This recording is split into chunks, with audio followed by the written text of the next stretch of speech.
अब आपको ये सावधान रहना है कि आप जिस मार्ग पर चल रहे हो तो वही मार्ग देने वाला आपके पास विपरीत भावना भेजेगा। ये सिद्धांत है। जब कोई उपासक इस भाव से अपने को बचा ले तो ये जो नाम कीर्तन है, वाणी गायन है, श्री जी की सेवा है, संत समागम है, ये निश्चित तुम्हें मुक्त कर देगा। एक ही प्रश्न है, चाहे जिस संप्रदाय का हो, चाहे जिस मार्ग का उपासक हो, अध्यात्म का एक ही प्रश्न है, अद्वेष्टा सर्वभूतानां।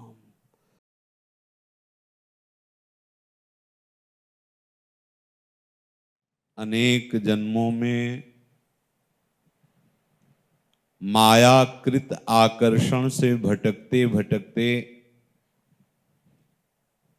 अब हमें उस माया ग्रंथि से छूटने का सौभाग्य प्राप्त हुआ है। जड़ चेतन ही ग्रंथि पड़ गई, चैतन्य घन आत्मस्वरूप अपने को भूल करके पांच भौतिक देह में अहम हो जाना, कर्ता भोक्ता भाव हो जाना, ये ग्रंथि पड़ गई। अब माया किसे कहते हैं और माया का क्या बंधन है और इस बंधन से कौन तरता है? प्रभु के सिवा और कुछ दिखना सब माया है। प्रभु के सिवा और कुछ सुनना, बोलना, करना, लेना, देना, सूंघना, स्वाद लेना, सब ये माया से ही हो रहा है। मैं, मेरा, तू, तेरा, ये भेद माया से ही हो रहा है। अच्छा, बुरा, मान, अपमान, निंदा, स्तुति, हानि, लाभ, दुख, सुख, हर्ष, शोक, भय, मृत्यु, ये सब माया से ही हो रहा है। जब किसी जीव पर श्री हरि दयालु होते हैं तो उसे मनुष्य शरीर दे करके विशुद्ध संतों का संग प्रदान करते हैं। तो छोरत ग्रंथ जान खगराया, बिघन अनेक करे तब माया। जब वो सतोगुण भाव में संतों के द्वारा जो उपासना पद्धति बताई गई है उसमें रत होना चाहता है, रत हो गया तब तो किसी की ताकत ही नहीं। रत होना चाहता है, भगवत मार्ग में चलना चाहता है, अपने आप को प्रभु के प्रेम में रंगना चाहता है, तो माया विघ्न डालती है।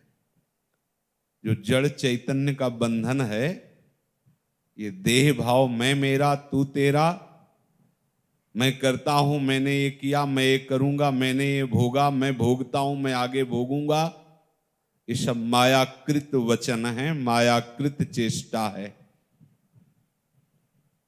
जब उपासक उपासना के प्रकाश में इस ग्रंथि को छोड़ना चाहता है तो विघन अनेक करे तब माया। जो माया है वो अनेक विघ्न तैयार कर देती है उसके सामने। अंदर और बाहर दोनों जगह हमारी इंद्रियों में ही चंचलता प्रकट कर देती है। देखना, सुनना, स्वाद लेना, छूना, भोगना, ये सब इंद्री द्वार झरोखन नाना, बैठे देवता करी करी थाना, आवत देखें विषय बयारी, तुरते देख किवाड़ उघारी। वो ताक में बैठे हैं, कहीं भी अवसर मिले और इसको गिराऊं। बाहर माया प्रतिकूलता पैदा करती है, विपत्ति डाल करके, निंदा करवा करके, अपमान करवा के, अवहेलना करवा करके। यद्यपि हमारे मार्ग में अगर विवेक है तो बहुत सहयोगी है। हमारा राग नष्ट हो रहा है, पर विवेक न होने के कारण वो उपासक लड़खड़ाने लगता है। जब कोई उपासक इस भाव से अपने को बचा ले, तो ये जो नाम कीर्तन है, वाणी गायन है, श्री जी की सेवा है, संत समागम है, ये निश्चित तुम्हें मुक्त कर देगा, जीवन मुक्त कर देगा, निश्चित। आज तक कहीं कभी किसी को भी कुछ भी प्राप्त हुआ है तो संत समागम से प्राप्त हुआ है, अन्य किसी साधना से नहीं। व्रतांसि यज्ञ छंदांसि तीर्था नियमा यमा, भगवान के स्वयं वचन है। यथा वरुंधेत सत्संगः सर्वसंगोपहो हिमाम, जैसा मैं सत्संग से वश में होता हूं वैसा मैं अन्य किसी साधनों से नहीं। साधु संग दुर्लभ हो, बड़ा दुर्लभ है। माया अपने पार्षद खड़े रखती है, जो कोई साधु समागम के लिए कदम बढ़ाता है, जाओ इसके अंदर विपरीत भावना डालो। आपको सावधान रहना है, आपको बड़ी कृपा से मार्ग मिला है।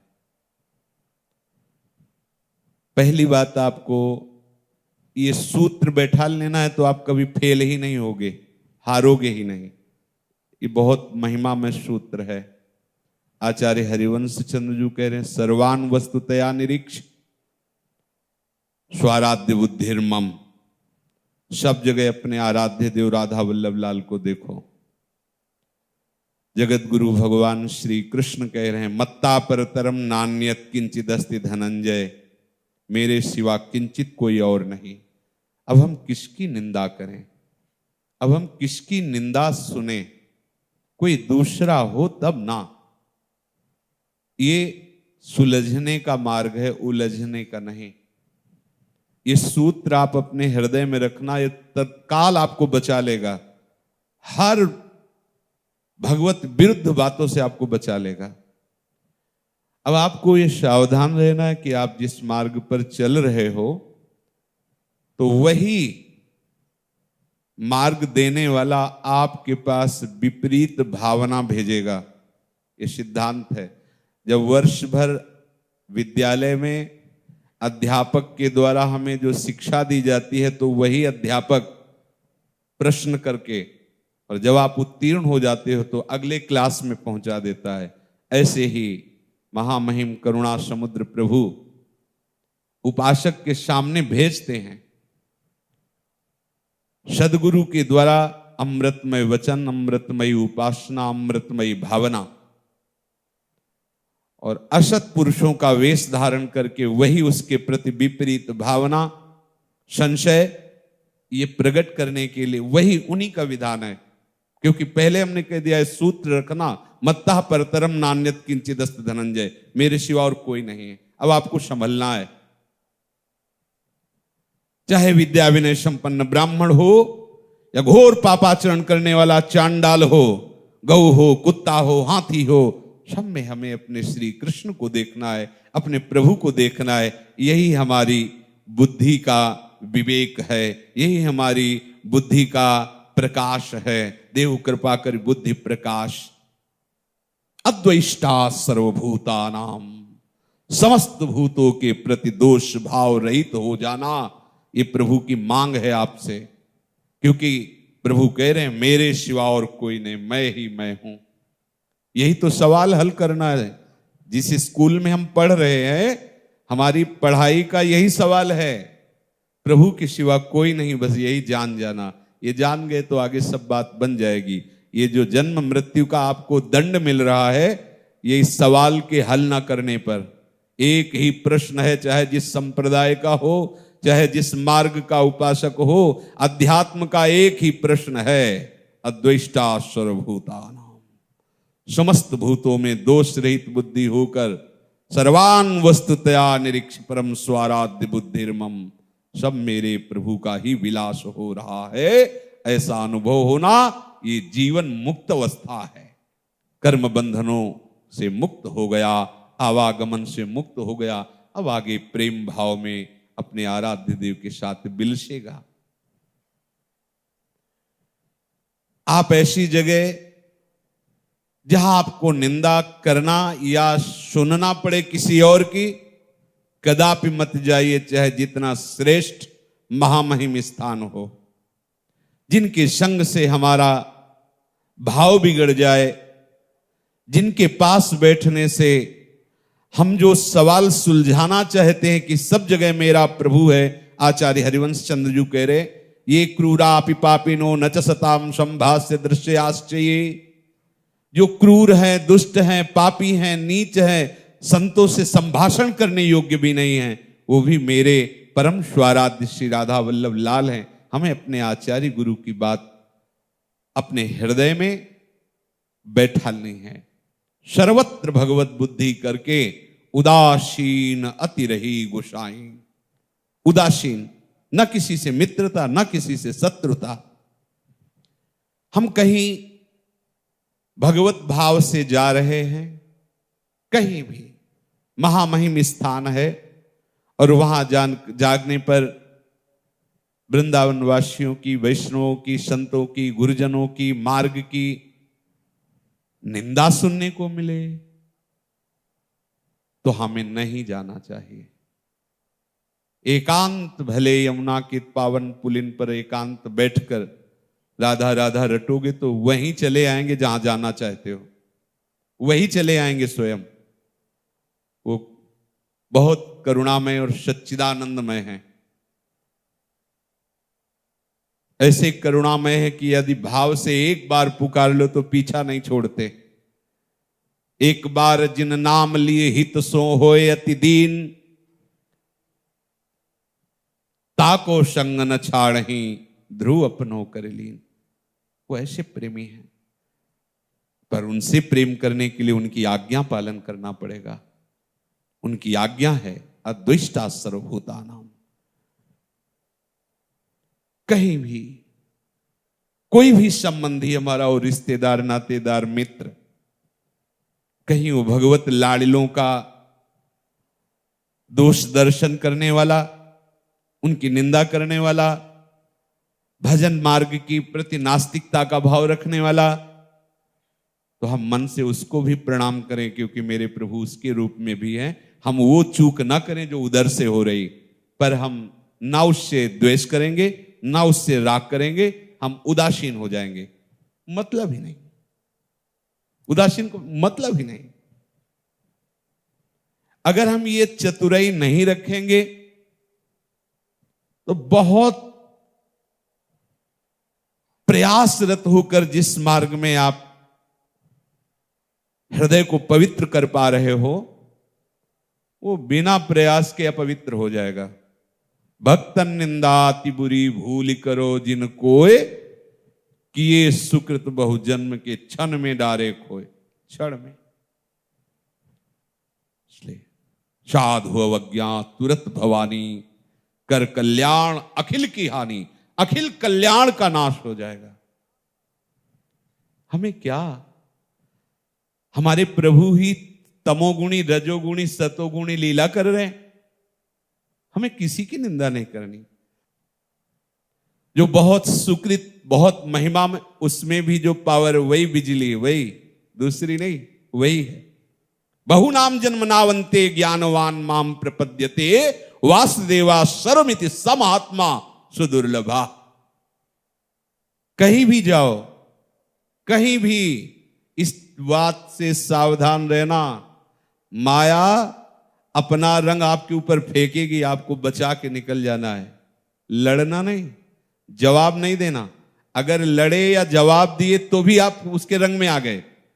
मौन, वो पीछे से अगर एक लात भी मारे तो कोशिश करना कि लौट के ना देखे और आगे बढ़ जाए। हमें उसके रंग में नहीं रंगना है। जित संग दोषा, वो संग दोष प्रकट करेगा, अपने को नहीं। और जब ये प्रभु देख लेंगे कि आप ऐसे सहनशील है, तो जो अपमान भक्त कर करे, राम रोष पावक सो जरे। कौन ऐसा है सीम की चाप सके को तासु, बड़ रखवार रमापति जासु। अनंत ब्रह्मांडों के स्वामी, अनंत शक्तियों के स्वामी, अनंत ऐश्वर्य के स्वामी मेरे प्रभु श्री हरि हैं। और उस हरि के हृदय का मूर्तिमान प्रेम हमारी प्रिया जो है, ऐसे युगल सरकार की दास्ता में हमें कौन ऐसा है जो हमारी तरफ ऐसा कर सके? अगर कोई कर रहा तो हरि ही है, दूसरा नहीं। प्रणाम, आगे बढ़ो, उदासीन रहो। आगे समय ऐसा आएगा, सतमार्ग क्या है आपको सुनने को नहीं मिलेगा। सतमार्ग कैसे चला जाता है, आपको ऐसे संत भगवान नहीं मिलेंगे। कलयुग का जब प्रभाव बढ़ेगा तो धीरे धीरे अंतर्हित होता जाएगा। जैसे अभी बहुत परिवर्तन हो गया, बहुत। जो 30 वर्ष पहले, अब 30 वर्ष बाद बहुत परिवर्तन हो गया, बहुत। आपको लगेगा क्या परिवर्तन हो? सबसे बड़ा परिवर्तन मोबाइल का हो गया है। किस गांव में जन्म हुआ है, कहां के आप हो, ये बताने में दसियों बार साधक को ऐसे हिचकी सी आती थी कि अब ये बड़े हैं, पूछ रहे हैं, बताना पड़ेगा। वो बार बार कि क्यों पूर्व की बात बोलूं? सोचो कितना सावधान उपासक कि हम अपने जन्म स्थान, अपनी कर्म भूमि, उसको ध्यान ही में नहीं लाते, हम नहीं बोलते उसके लिए। साधक डरता था, उसी स्मृति से डरता था। आज लाइव बातें हो रही, लाइव।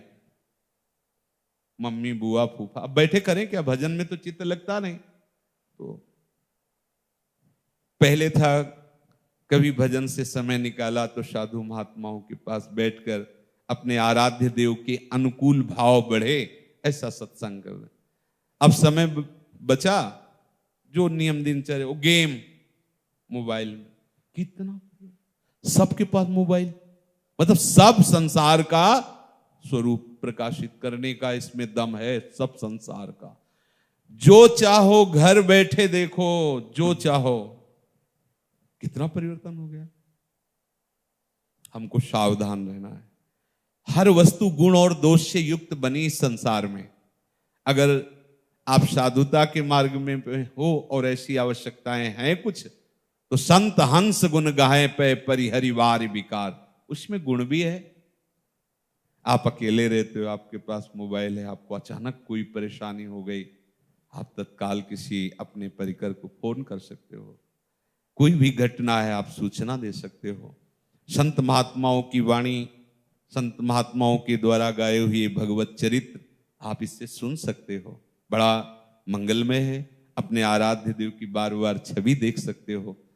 सब में गुण दोष है, पर ये मन इतना बलवान है कि एकांत में बैठ के आपको प्रिया प्रीतम की रस भरी बातें सुनने में ये नहीं लगाएगा।